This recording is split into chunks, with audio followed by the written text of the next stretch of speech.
Late 1990s. The music scene was shifting. Grunge had faded into the background, and nu metal was struggling to find its voice. Amidst this chaos, in a small studio in California, 6 young men were crafting a storm. It wasn't just music. It wasn't even rebellion. It was a wound stitched with melody, anger, and vulnerability. Linkin Park wasn't born like other bands. It was forged through trauma, through grit, through an unspoken need to scream not just loudly, but honestly. At the center of that storm was a man with haunted eyes and a voice like lightning crashing through glass. Chester Bennington. He wasn't born a rock star. He was born into darkness, a childhood that saw more pain than joy. He grew up wrestling shadows, abuse, bullying, brokenness, all in silence. When kids played in the sun, Chester was locked in rooms with thoughts he couldn't control. His body was young, but his mind carried scars decades deep. And music became his escape. Not to forget, but to express. He wasn't classically trained. He didn't have the polish. What he had was truth. And when he sang or screamed or cried into a microphone, you felt it. Not in your ears, in your gut, in your chest. Linkin Park's early sound was raw. Guitars clashed with electronic chaos. Mike Shinoda rapped about confusion, frustration, survival. But Chester tore open the veil. His voice didn't just sing, it fractured the air, poured pain into the room like smoke, and made it impossible to look away. It all came together in the year 2000. Hybrid theory dropped like a meteor. And the world listened. They didn't just hear it, they related. Teenagers locked in bedrooms, adults hiding trauma behind forced smiles, people battling anxiety, addiction, identity. They all found something in Chester's scream that felt like a mirror. Crawling in my skin, these wounds they will not heal. It wasn't just a lyric, it was a confession, a plea, and somehow a comfort. Chester had turned his suffering into something sacred, a voice for the voiceless. Fame came fast, maybe too fast. Sold-out tours, platinum records, magazine covers, millions of screaming fans. But inside, Chester was still that broken boy, struggling to believe he deserved the love. He smiled in interviews, cracked jokes on stage. But off stage, he battled depression like a ghost that never left. He drank, he fought, he tried to heal, then relapsed. It was a cycle, beautiful and brutal. The band evolved. Meteora, Minutes to Midnight, 1,000 Suns. Each album a layer peeled back, exposing more of who they were and what they feared.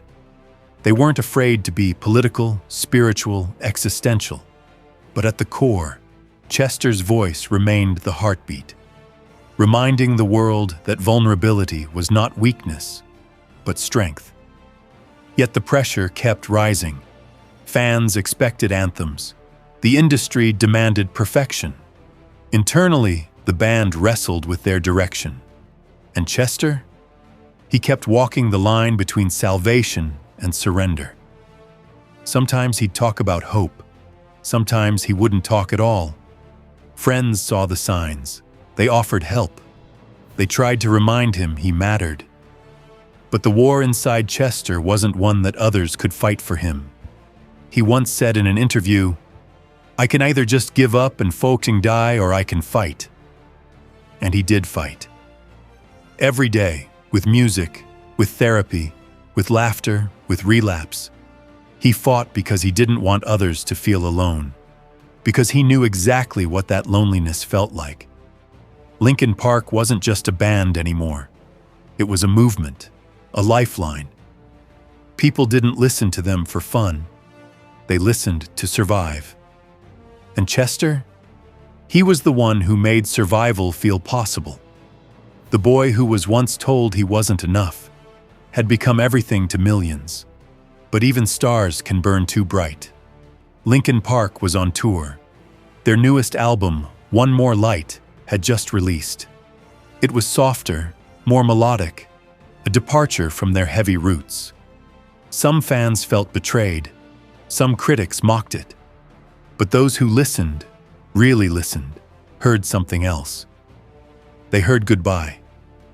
The lyrics were drenched in introspection. Who cares if one more light goes out in a sky of a million stars? It didn't sound like just a song. It sounded like a question Chester was asking the world and himself. July 20th. The world woke up to a silence that didn't belong. Chester Bennington was gone. The scream had stopped. News broke like glass, sharp, chaotic, unbelievable. Fans around the world sat in stunned stillness. It wasn't supposed to end this way. Not from the man who gave us strength. Not from the voice that pulled us back from our own edges. He had died by suicide. The world shattered. It wasn't just grief. It was shock. Chester had just performed, just smiled, just laughed in interviews. He had 6 children, a family, a band, a legacy. But depression doesn't care. It hides behind smiles. It whispers in hotel rooms. It convinces even the strongest that the pain will never end. And for Chester, in that one moment, it became too loud to silence. The pain rippled. Bandmates broke down in silence. Mike Shinoda couldn't find the words. Fans filled venues with candles instead of screams.